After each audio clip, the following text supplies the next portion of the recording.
So like when you were getting ready to go to Japan, like I'm assuming that you had that, kind of on your mind that eventually you were going to end up in Japan. That was the goal, right? Mm. So like there's a lot of stuff that goes into moving to another country, and the language is a huge part of that, but there's also like a bunch of cultural differences that you kind of have to get used to. When you were learning the language just in London, Mm. were you also kind of like learning about the culture at the same time, or when you moved there, was it kind of like a big shock? So that's a good question. I think, yeah, I learned the culture at the same time, but how I learned it was just like most other people, you'd look at a lot of videos on YouTube, right? People talking about how Japan is, Japanese people, reading the atmosphere, all of these little things which make Japan Japan. I would also read a lot of forums when I had like a random question that I had, that I wanted to get answered. I'll just type it in Google, find, a topic talking about it, get the information from there, as well as talking to my friends. So I'd use my friends as like the fact check, like, oh, does this actually happen in Japan? And then I'd use Hello Talk a lot to speak to Japanese people, because 1 year before going to Japan, I used Hello Talk every single day, at least for 15 minutes to practice speaking. So through the combination of all of these different sources, right, I had a general image of how Japan was like. And before coming, it was actually a lot more negative compared to how it actually was in reality. So what was the biggest thing that you were worried about in Japan in terms of like negative aspects? I was worried about discrimination, not fitting in, and finding it hard to make friends, and also not being able to be myself. And what is it like to be in Japan if you're black? That's really tricky because from my experiences, and I have hung out with a lot of Japanese people, and people have approached me a lot on the street and stuff. It's been quite neutral, quite okay, because I'm really tall.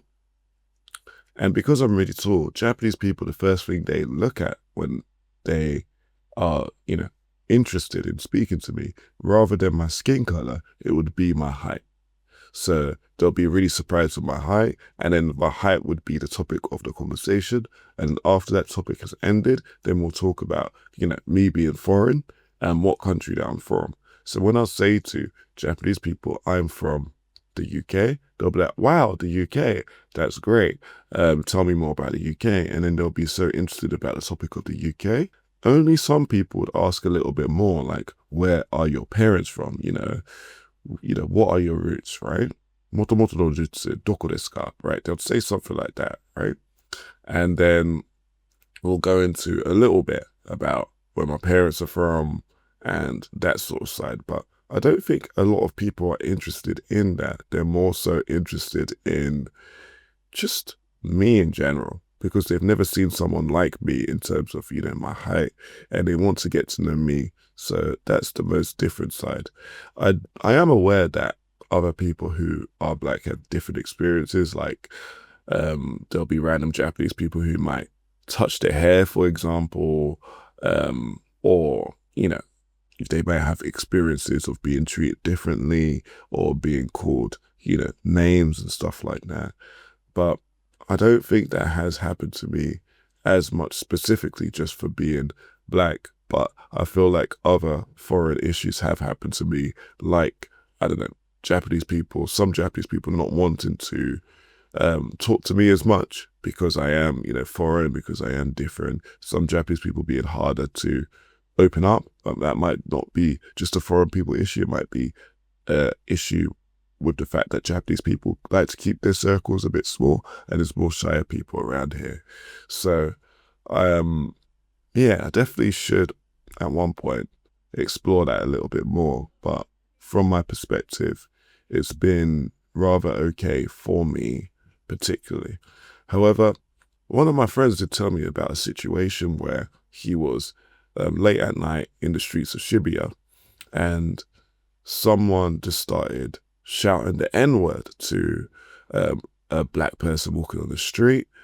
Started kicking around the trash cans around him, and then started fighting him simply because he was black. And in the end, the black guy pins the Japanese guy against the ground. And then he was just there like, look, I understand life is hard. Life is hard. I understand that. Just, please stop this. Right. And that was one of the craziest experiences that I've heard of.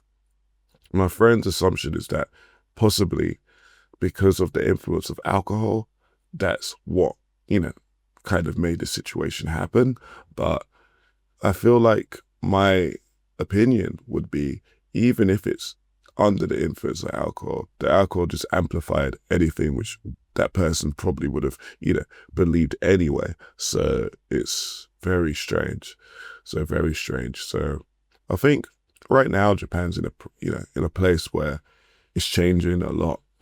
We're getting a lot of foreign people moving in, and through just experiences with foreign people, I'm sure Japanese people would, find they'll get to a point where they'll have more concrete stereotypes, and whether that would have negative or positive associations, I'm not too sure. So I just have to wait and see and keep living my life here and see how, my experience being a black, really tall guy, changes, or, gives me more negatives or positives as time goes on. Because you're 6'9", is that right? 6'9". I saw it on your Instagram. Mm. Yeah, that's crazy. That's really tall. I guess, yeah, I understand that would be the first thing that would probably draw attention.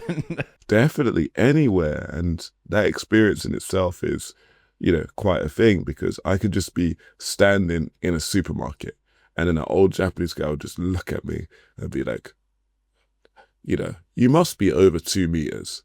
And then I'll be like, yeah, I am. And then it was like, wow, that's amazing.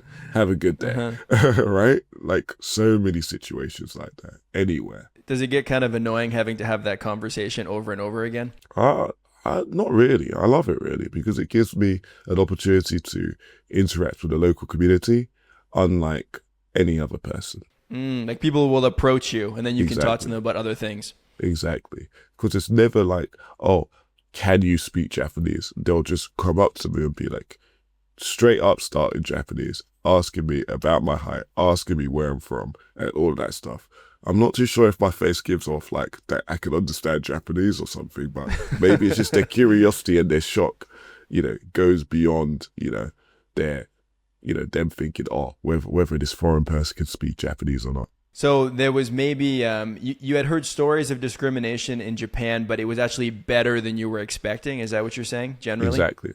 So what actually happened before coming to Japan, a lot of the situations where people would say there's discrimination, especially towards black people, would actually come from other foreign people who were not Japanese. They would say to me, because I am black and because Japan is generally xenophobic and they get most of their stereotypes from media, they would assume that I would be the black person on the media and have negative associations because of that. So I don't know, even though I heard a lot of things like that, just black people being more undesirable in terms of dating, white people generally being like, not, but generally being like, an image of a person who can speak English and all of this sort of stuff. So they would want to speak to them. White people being generally at the top in terms of the beauty standard, all of that sort of stuff. I would think, okay, hearing all of this, my experience in Japan is generally not going to be as good compared to, someone who might have been from a different background. However, I wanted to challenge it because I was like, people would always say things to you, right? They'll always say, you're going to have this kind of experience, but it's nothing compared to your own experience. So I challenged it. I went over, and then I had an open mind.